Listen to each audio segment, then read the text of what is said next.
Go inside the Crimson Tide. Tider Insider TV with Rodney Orr and Gary Harris.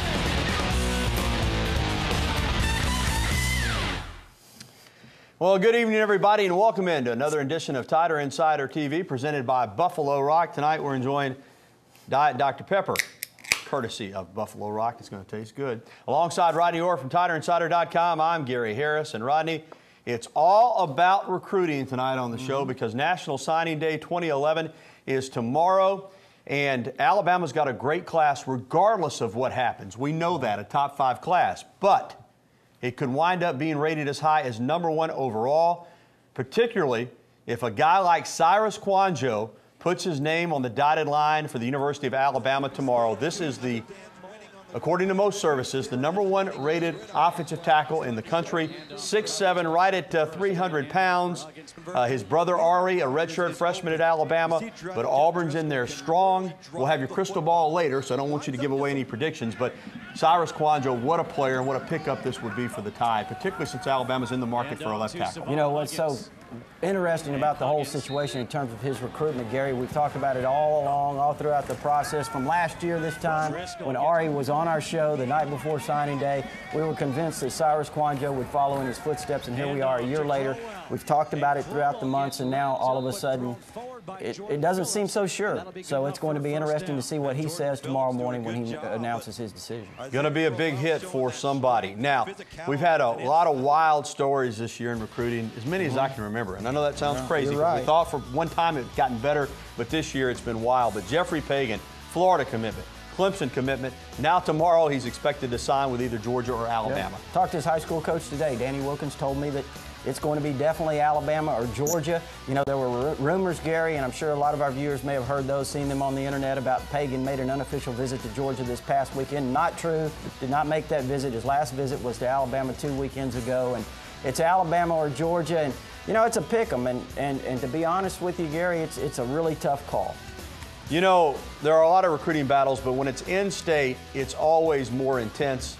And in Brent Callaway's case, it has gotten unbelievably hotly contested. An Alabama commitment for a long time. He switched to Auburn at the Army All-American game amidst allegations from some close to the family that he was being influenced by his high school coach. And now that he's considering switching back to Alabama, some Auburn people are saying that he's being forced to go to Alabama if he makes the switch. It's just it's a mess, but we're going to find out tomorrow. Yeah, and it's kind of a difficult situation because, as you mentioned, Gary, he'd been committed to Alabama for almost 2 years. Obviously, Alabama was where he wanted to go. I think there was some strong influence. That's not saying anything against Auburn. They did a great job recruiting him, but he was, he did face some influences that as you see there when he committed to Auburn. And I think it's going to be interesting what happens with him tomorrow. Again, don't be surprised. I'm not going to say anything. I'm biting at the bit on all these guys, but don't be surprised. Yeah, more on where you think they're going later on. But we know Alabama will be in it to the end with all 3 of those guys. Their final choices include the Crimson Tide. There are some other players out there, again, highly rated players that have Alabama on the list, but at this point might be considered a long shot. Let's start with Isaiah Crowell, the outstanding running back out of Carver High School in Columbus, Georgia. Alabama's right there as far as a finalist is concerned, but more and more it looks like Georgia has got this young man ready to go. Well, and here we are the night before signing day, Gary. Now the rumors are starting that Alabama's made a serious late run at Isaiah Crowell, if you listen to the things on the internet. But, we've talked about it here for 2 months. I guess I can say I still think he ends up at Georgia. Home state school, longtime fan, going to be a difficult pull for Alabama. To show you how difficult it is to predict recruiting, for the longest time, you felt confident that Robinson Therese was heading to Alabama. Everybody did. He was. And he chose Auburn. Yep. But now he is supposedly on the fence a little bit, but Auburn hanging in there, Alabama trying to steal him away. Well, his head coach down there, Nigel Dunn, played for Nick Saban at Michigan State, and he was shocked when Robinson Therese all of a sudden chose Auburn. So that just kind of gives you an idea of what everyone was thinking, even those extremely close to him and knew what was going on in that situation. And, he's going to re-announce, I guess, if you will, tomorrow at some point, and I guess it could go either way.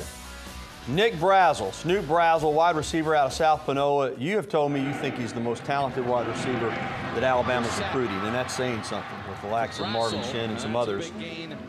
We know about South Panola, great program. It's also 30 minutes from the Ole Miss campus. Ole Miss has made Brazel a priority. Some feel Houston Nutt could be coaching for his job this coming year. They were a big disappointment last season. What's the latest with Brazel? Yeah, I personally think he's the best skilled player Alabama's recruited, Gary, and that's saying a lot when you consider D. Hart and his ability to make things happen. But this guy is probably the best playmaker, and that would include Isaiah Crowell if they were to get him. But anyway, you know, again, I've talked about it over and over about trying to get players out of Batesville, Mississippi that's 30 minutes away from the Ole Miss campus. You know, it's a very difficult thing when you look at the high school coach there, and this is not a slam at him, but he's certainly a guy that has pushed his players through the years to Ole Miss, not only when he has been the head coach at South Panola, but also at Eupora, Mississippi. He's always kind of directed his kids to Ole Miss. So it kind of makes it difficult, you know, for a school to go in there on the outside and recruit his players. So, again, and it's 30 minutes from the campus there at Ole Miss, but I know that Nick Brazel had a great visit this past weekend. He was hosted by freshman quarterback Phillip Sims.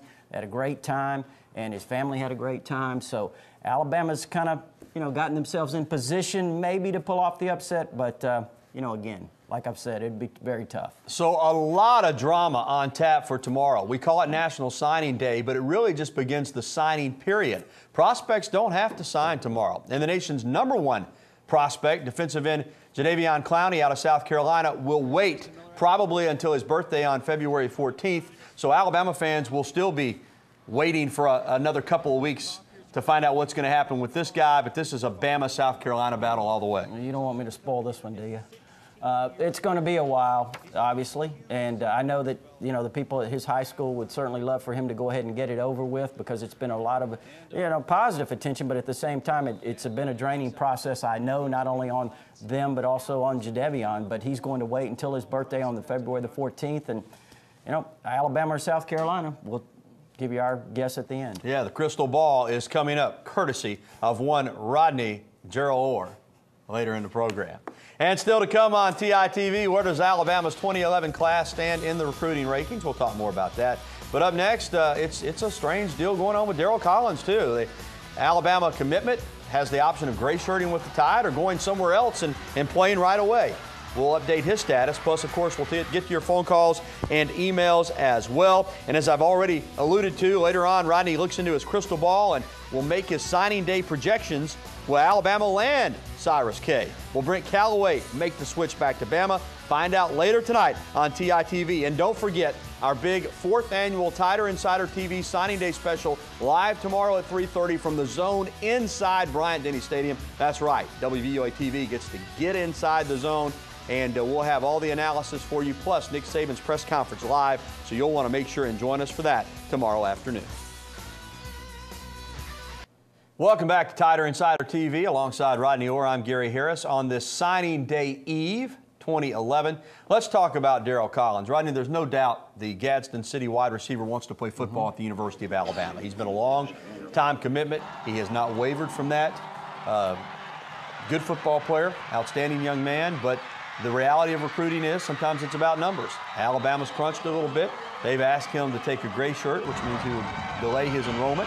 Other schools, like Kentucky and Southern Miss, say, hey, we want you to come play right now. Yep, he's a good player, Gary. There's no question about that. He has opportunities elsewhere. And, you know, last word, Daryl Collins was planning to take the gray shirt. Now, whether that changes overnight or tomorrow, we'll see.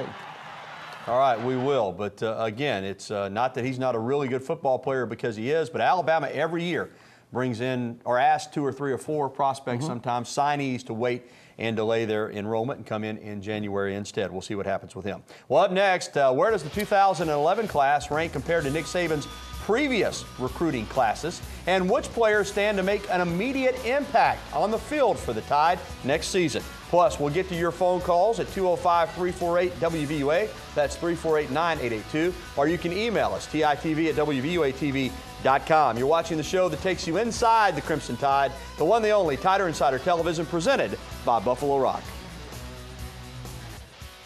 Well, Nick Saban will tell you he's not fond of recruiting rankings, but it's a fact of life. People do it, and no matter how you look at it, Alabama's doing well. Rivals.com has Bama #1. ESPN.com has the Tide currently ranked 3rd. And Scout.com has Alabama ranked 8th at the present time. Of course, Some of that will change or could change tomorrow depending on what happens on National Signing Day.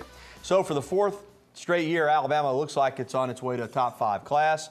But as Coach Saban always points out, if you want to be a relentless competitor, you always have to keep competing against yourself.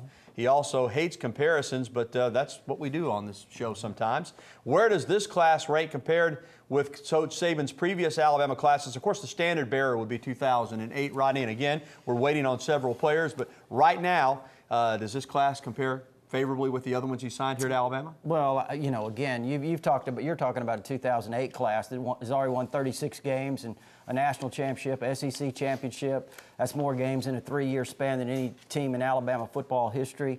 No, Gary, I couldn't compare it to that class. But when you look at the last 2 classes, I think if you kind of compare them on paper, certainly I would think that, it's in the neighborhood. And, there are a lot of players that have the potential to make an immediate impact at Alabama because of their talent level. But let's be honest, most of the guys that are signed tomorrow, we won't see them on the field for a year or 2 down the road. But sometimes you sign guys with the idea of them playing right away. And in a couple of cases from Arizona Western Community College, that's exactly what we're looking for out of nose tackle Jesse Williams and offensive tackle Aaron Douglas. We expect to see them on the field in 2011. Yeah, and Jesse Williams is the #1 junior college player in the country. Again, they were teammates at Arizona Western, as Gary mentioned, and Aaron Douglas is the top offensive lineman in the country in the junior college ranks and one of the top 5 players in junior college. So, 2 great pickups. Alabama needed to replace James Carpenter. You remember what he did when he stepped in for Andre Smith, didn't miss a beat. Now they're trying to do the same thing with Aaron Douglas stepping in for James Carpenter. And he has the ability. Started as a redshirt freshman at Tennessee in '09. You remember the 12-10 game? Alabama pulled out with the blocked kick by Cody. He started at Tennessee for Tennessee in that game. And he's a tremendous player, Gary. Great athlete. Very athletic kid, and probably needs to get a little bit bigger, but he's a guy that's certainly an NFL player in 2 years. And as you said, how rare is it that you bring in a player from junior college that's already proven that he can get it done in the SEC? And about Jesse Williams, a lot of people talking about him being. Let's remember that a year and a half ago he had never played a football game on American soil. He's from Australia. Mm-hmm. He was discovered at a camp in Australia by the Arizona Western coaches and brought over here. And, to show you how much he didn't know about college football, he got a scholarship offer from Penn State. The coaches took it to him and said, "Congratulations, Jesse, you've just been offered by Joe Paterno in Penn State." Didn't know who Joe Paterno is. Who's Joe Paterno? Yeah. Who's Penn State? Yeah. Well, he's learned about football, and there's no questioning his size, his athleticism, his speed. Freak athlete. All right, they're lined up on the phone to talk with you, Rodney. Let's talk with Trey first up tonight in West Block. And Trey, welcome into the program. Hey, guys. How are y'all? Hey, Trey. I was wondering, of course, about Junior, a legend, Barry Sanders. He, I've we've had some ink, relative to, him and the Tide or whatever. I was wondering what the interest levels of both parties are. Yeah, Trey, good question, and it's very high. 2012 running back Barry Sanders Jr., it looks like Alabama's made him a priority. Mm-hmm. Well, and again, it's early, and I know that, the name certainly helps him, but he is a great player. And when I say it helps him, it certainly gets him a lot of recognition, but he is a good player, great player in his own right, and Nick Saban's already been up to his school to visit the school, and again, I think Alabama will be a player in his recruitment, but that's a long way off. All right, thank you, Trey. Next up, Joseph in Tuscaloosa. Joseph, welcome into the program. How are you? How you doing, Gary, Rodney? How y'all doing today? Doing well, Joseph. Thank you. Okay, well, simple question I got, for the day. Like tomorrow, the National Signing Day, like at the University of Alabama, which y'all was talking about a minute ago, are fans allowed to come out there and watch the signees? All right, Joseph, good question. And the answer is no. The special that we're taking part of in the zone is closed unless you happen to be an invited member of the Red Elephant Club. So it is not open to the general public.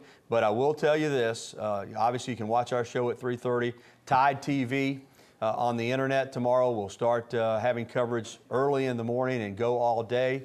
Rodney's site, TiderInsider.com, obviously will update every signing as they come in, so you can follow it that way.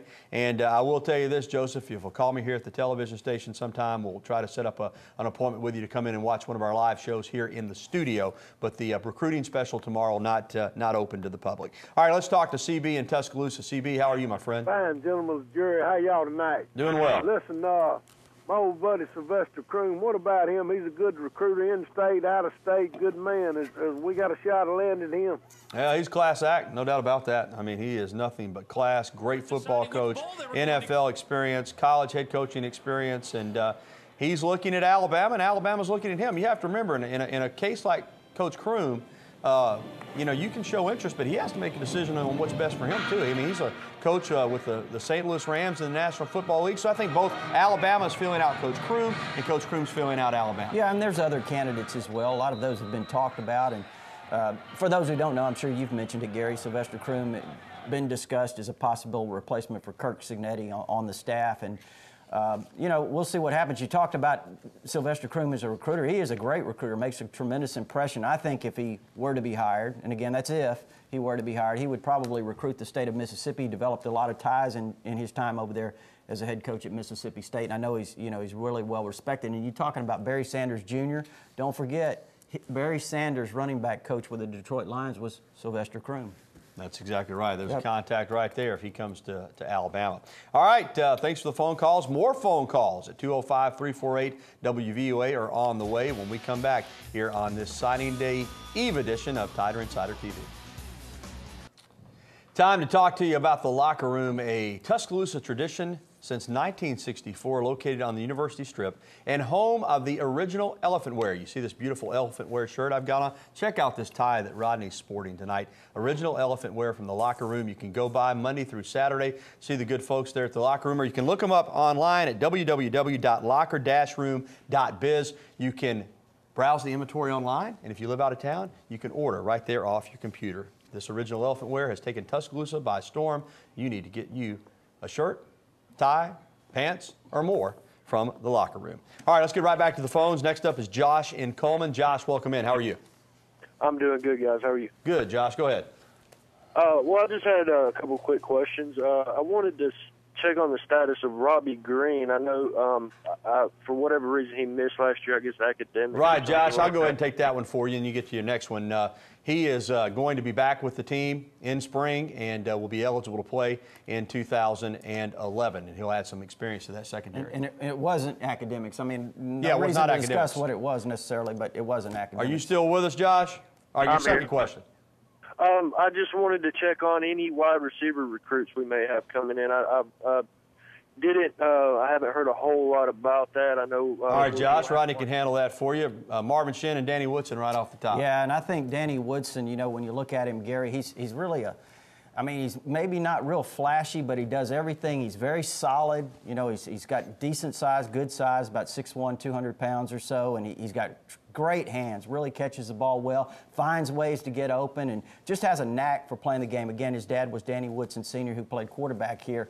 And also, you mentioned Marvin Shin, big, tall kid, a lot of potential, Gary. He's kind of raw, but got a lot of potential. And a speedster, Silva, out of Louisiana. Yeah, in the mixes he can really help in the return. All right, Amy, we're up against the clock, but real quickly, Amy, go ahead. Yeah, I just wondered what you know about the JUCO out of Kansas, Cornelius Carradine. I heard he'd be a good substitute if we don't get Clowney.